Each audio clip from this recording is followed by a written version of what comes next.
Assalamu alaikum students. Today is Tuesday. Now pick up your pencils and write the date on this page.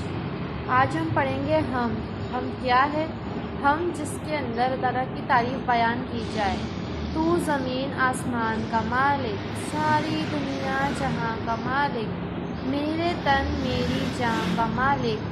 اس شعر کے اندر شاعر کہہ رہا ہے کہ تو زمین آسمان کا مالک، کہ اللہ تعالیٰ ہی صرف زمین اور آسمان کا مالک ہے، ساری دنیا جہاں کا مالک، اور اس پوری دنیا کو بنانے والا، اس پورے جہان کو بنانے والا صرف اللہ تعالیٰ ہے. میرے تن میری جان کا مالک، میرے جسم اور میری جان کا مالک صرف اور صرف اللہ تعالیٰ ہے. آسمان پر جو چاند تارے ہیں، تو نے یہ نقش سب سنوارے ہیں، تیری قدرت کے سب نظارے ہیں. اس شعر میں شاعر کہہ رہا ہے آسمان پر جو چاند تارے ہیں، آسمان پر جتنی بھی چیزیں ہیں، سب پیدا کرنے والا صرف اللہ تعالیٰ ہے. تو نے یہ نقش سب سنوارے ہیں، ان سب کو بنانے والی ذات صرف اللہ تعالیٰ کی ہے.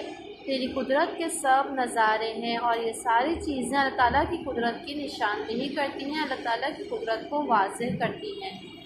چلیں اسٹوڈنٹ، آج کے لیے اتنا ہی سبق ہے. یہاں آج کی ڈیٹ ڈالیں. باقی کا چیپٹر ہم اگلی کلاس کے اندر پڑھیں گے. اور اب آپ لوگوں نے اپنی کاپیز کھولنی ہے اور اس کے اندر کام کرنا ہے. یہ پلانر آپ کے پاس واٹس ایپ پہ آ گیا ہوگا.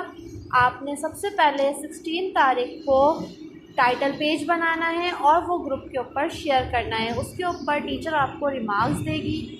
17 تاریخ کو آپ نے کاپی کے اوپر اچھی طریقے سے صاف رائٹنگ کے اندر مشکل الفاظ لکھنے ہیں: زمین، آسمان، نقش، قدرت، نظارے. اس کے بعد آپ 18 تاریخ کو الفاظ معینے کریں گے. ہم جس میں اللہ تعالیٰ کی تعریف بیان کی جائے: جہان، دنیا، تن، بدن، جسم، نقش، تصویر، قدرت، طاقت. 19 تاریخ کو آپ جملے بنائیں گے. آپ کو 5 جملے دیے گئے ہیں: آسمان، مالک، دنیا، چاند، نظارے. ان کی آپ جملے بنائیں گے.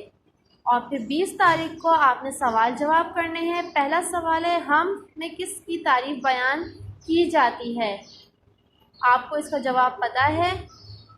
ہر چیز کا مالک کون ہے؟ آسمان پر کیا کیا چیزیں ہیں؟ یہ سارا کام آپ کریں گے اور پھر آپ کو کام چیک کرانے کی ڈیٹ دے دی جائے گی، تو آپ اس تاریخ کو آ کے پھر اسکول کام چیک کرائیں گے. ٹھیک ہے، اللہ حافظ.